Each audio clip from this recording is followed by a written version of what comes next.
You can't have prosperity unless people can read. It's just as simple as that. You know, one of the things that we have committed ourselves to in America is to help eradicate persistent poverty.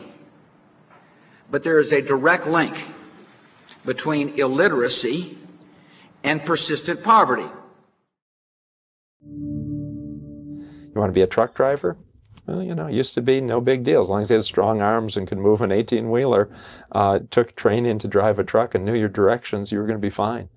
It's not true anymore. Now, if you don't have at least an 8th grade reading level, you can't read the terminal up in your truck cab because, frankly, you have to do all the work that middle management used to do in terms of dealing with inventory, dealing with service, dealing with all kinds of things that really require reading, math ability. You know, it's hard to find any place in this society that doesn't require that kind of knowledge, or the work doesn't pay. The work isn't enough to support yourself or support a family. That wasn't true 20 years ago. That wasn't true 30 years ago.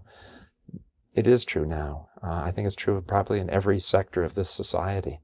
When you compare African Americans and whites at any level of educational attainment, there are very large differences in earnings.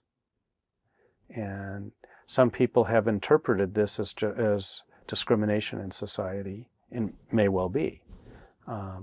But if you use statistical modeling techniques to also equate not only educational attainment, but literacy, as measured in this survey, and you control for that too, all of a sudden the very large wage gap goes away.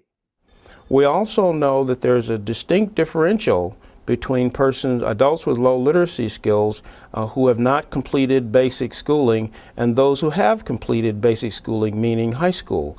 About an $8,000 average difference in annual income. If you calculate that over a lifetime, it becomes an enormous disadvantage